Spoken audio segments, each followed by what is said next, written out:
జైరాబాద్లోని municipal పరిధిలో ఉన్నటువంటి Zaheerabad flyover bridge నుంచి తాండూరు పోయేటటువంటి రోడ్డు పూర్తిగా దెబ్బతినడమే కాదు, పూర్తిగా గుంతలమయంగా మారింది. పెద్ద ఎత్తున కింద పడిపోతూ ఉన్నారు. కింద పడడం మూలకంగా పెద్ద ఎత్తున ప్రమాదాలు జరిగి హాస్పిటల్ పాలు అవుతూ ఉన్నారు.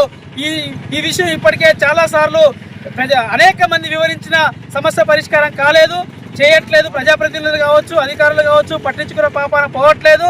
తక్షణమే ఈ రోడ్డును కొత్త రోడ్డుగా నిర్మించాలి. కొత్త రోడ్డు నిర్మించడంతో పాటు దీన్ని పూర్తి స్థాయి ఆలోపు విస్తరణ చేయడం కోసం కావచ్చు, దాంతోపాటు రిపేర్ చేయడం కోసం ప్రయత్నం చేయాలి అని చెప్పేసి మేము సిపిఎం పార్టీగా డిమాండ్ చేస్తున్నాం.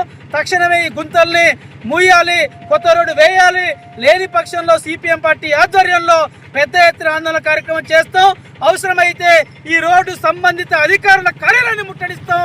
లేదు అనంటే ఈ రోడ్డును పూర్తిగా దిగ్బంధించి నిరసన కార్యక్రమాలను కూడా నిర్వహిస్తాం. ప్రజల సమస్యను, ప్రజల ఆహాకారాలను పట్టించుకోవాలి, సమస్యను తీర్చాలి అని చెప్పేసి సిపిఎం పార్టీగా మేము డిమాండ్ చేస్తున్నాం.